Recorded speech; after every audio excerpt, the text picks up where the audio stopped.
I had the idea for this channel sitting in my head for about a year before I actually made it. And here's the thing, I wasn't slacking off that year. I was learning to code, working a 9 to 5, in the gym basically every day, and running a long distance relationship, and about to move my whole life to Copenhagen. Genuinely not the ideal moment to launch a YouTube channel about Pokemon and feelings. So every time the idea surfaced, I had a completely reasonable excuse to file it under later. But if I'm honest, busy wasn't the real reason. The real reason is that an idea can embarrass you. As long as the Pokemon Alive thing lived in my head, it stayed perfect. But the second I actually made it, it might come out bad and then I'd have to sit with that. So it stayed in the drafts, safe and flawless and completely useless. It's essentially a Pokemon you refuse to take into a single gym battle, because if you never try, you never technically lose. It feels smart, but it's also how you stay level 5 for the rest of your life. You probably got your own version of this running right now. Some project you've been about to start for months. And I don't think you're lazy either. I think you're hiding in the one place that can't hurt you. So let me tell you what finally got me to press start on the genuinely mediocre first version of this. And the one thing happening right now that's quietly making this whole trap so much worse. Let's name the actual trap, because once you see it, you can't unsee it again. You're not stuck in planning, but you're hiding in the testing phase. Just look at how you treat the thing you want to make. It's never the thing. It's a draft, a rough idea, something you're just messing around with.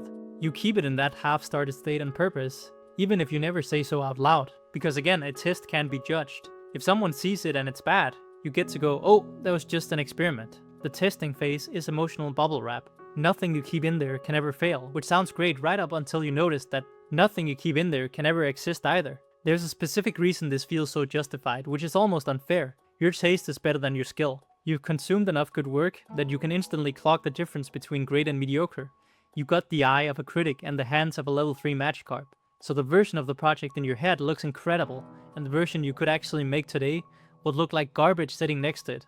Of course you stall. Starting means watching your gorgeous imaginary thing collapse into a clumsy real one. Here's what took me way too long to get. That gap does not close by waiting.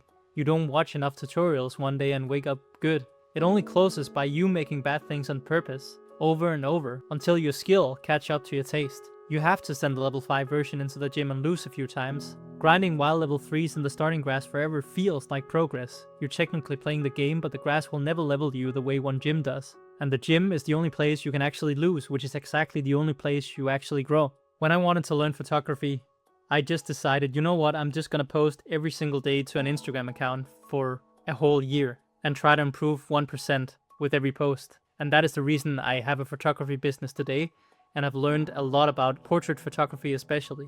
A lot of the stuff I posted because I had to do it daily. I set that challenge upon myself. That was really bad. It's stuff I cringe about when I look back now. I'm like, oh my god, that's so terrible. But you know, that was a stepping stone to actually learning photography and becoming good at it. And this was at a time before AI had taken over the internet. And I want to address this because I'm not about to do the whole AI is evil, humanity must resist the machine speech. I write parts of this channel with AI. It's a tool.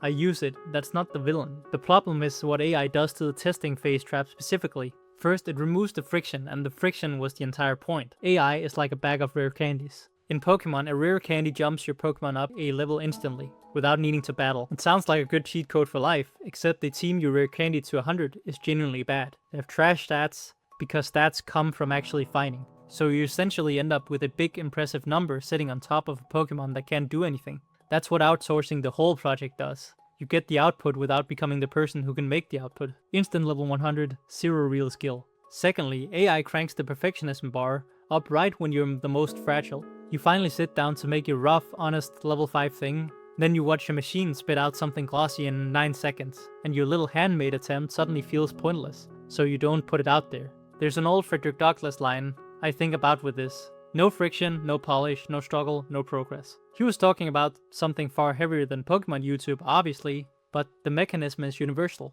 The resistance isn't in the way of the growth. The resistance is the growth, and a tool that lets you skip the resistance is usually a tool that lets you skip the growth. So the line isn't never touch AI.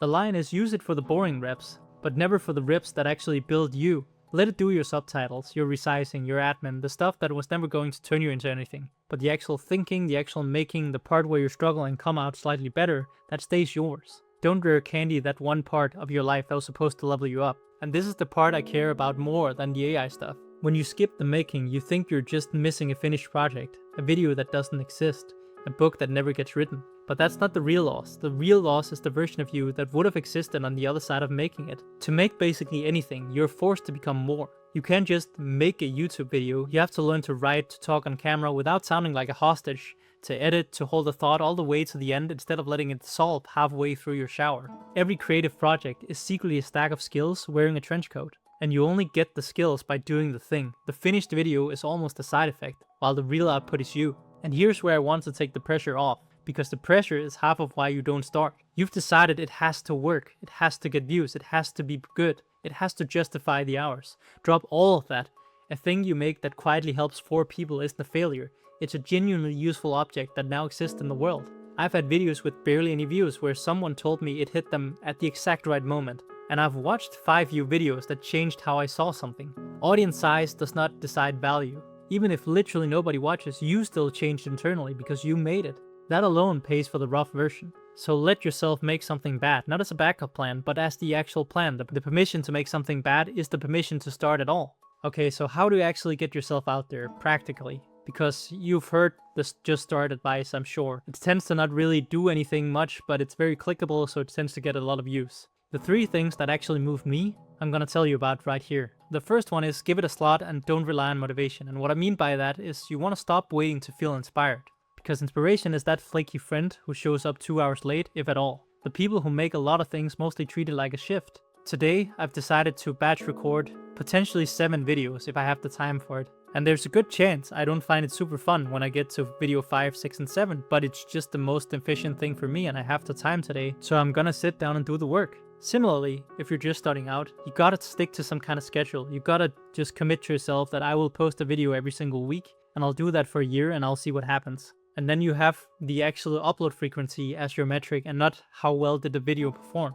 For the second one, you want to shrink the first rep until it's almost embarrassingly small. If 1 video a week is too much for you, try doing just 1 short a week. The way I want you to see this is you're not launching this grandiose channel or whichever project you want to do. You're just recording 1 short clip that you might delete. Do not go from 0 straight to build the whole thing. That's like walking out of Palantown, walking through walls, through the Elite 4 guards, and just straight up challenging the Elite 4. You're going to get flattened and quit by Tuesday. For the third one, you want to set a deadline, out loud, to a real person. Tell someone that at the end of this month, I will have uploaded my first YouTube video. Because suddenly you have this external level of accountability where you don't want to look bad in front of your friend or your family member or whoever you decided to tell. And that adds some pressure to just put yourself out there. And when you finally put your first one out there, it's so much easier to keep the momentum going. So finally, here's what I'd actually say to you, the person with the thing sitting in the drafts. Start the massive creative project right now, not when you're ready. Because you've watched this far, you already know that the quote-unquote ready is never coming. Your taste will always run ahead of your skill. That's permanent, that's just the tax on having good taste. The only way through it is to make the rough thing and let it slowly get less rough over time. Would you rather have 100 perfect projects that only exist in your head, or 1 clumsy real one that you can point and go, I made that? The clumsy real one wins every time. That's the one that will turn into a dream project if you stick at it for long enough. So that idea you've been keeping safe, take it into the gym. Let it loose a few times. Let a machine do your subtitles if you want. But do the actual making yourself, because that was always the part that was going to change you. The finished thing matters less than who you become dragging it into the world. You already have the idea. You've had it for months. The only thing left is to stop hiding. So tell me in the comments, what's the thing you've been keeping in the testing phase? Name it and say it out loud where someone can see it. That's the deadline, that's the step 3, and it's the cheapest one you'll ever get.